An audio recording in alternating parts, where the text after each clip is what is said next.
is the first day that we're going to start with our Caribbean studies, and I have talked to you a little bit about the centers that we're going to be working in. One of them is going to be about maps. Another group is going to be working on flags. Another group will be working on food with Miss Stevens.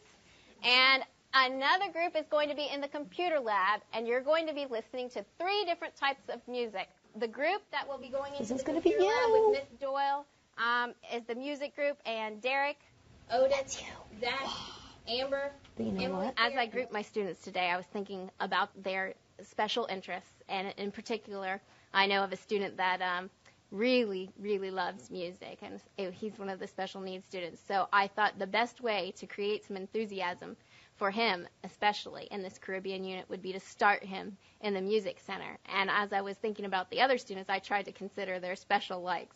That's a good way to keep the enthusiasm going throughout a unit. This doesn't work. No, Haiti is only one part of that, right?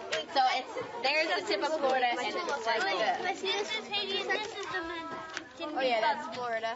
That's you're right. This is half Haiti, half Florida. I try to incorporate some multiple intelligence skills so that students get a chance to do some things that they may not normally get to do in other places, and they have a chance to show what their abilities are in those areas. Hey, Derek, do you want to listen to this one? Yeah.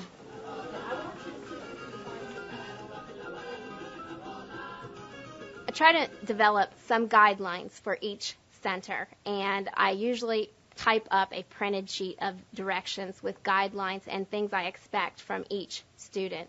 For instance, with the music group, I gave them a sheet with questions, which I feel is very important for them to be able to not only hear it, but also read it and see it, so that they would know as they were looking and listening to the music that there were certain things that they were to keep in mind and take notes on. In the Flag Center, they were to choose a country within the Caribbean and to create a flag of that country. Later on, we'll go back and study the symbolisms for some of those colors and symbols used in those flags. With the food, they each had a job that was provided to them by myself or the adult that was in charge of that center. I was checking in frequently to make sure that no one was being left out and not participating in the activity. All right, which one is Cuba?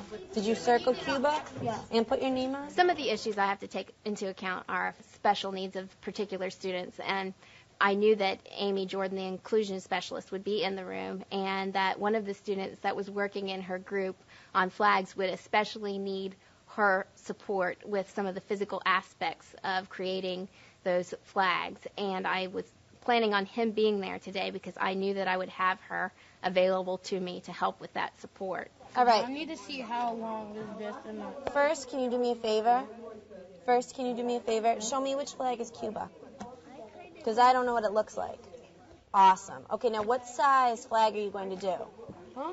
When I am working with regular classroom teachers to try and figure out grouping for children with special needs, to pair them with peers who do not have special needs, I really try to think about what peers will be sensitive to their needs, because a lot of the children that I deal with have some habits that can be perceived by kids as annoying.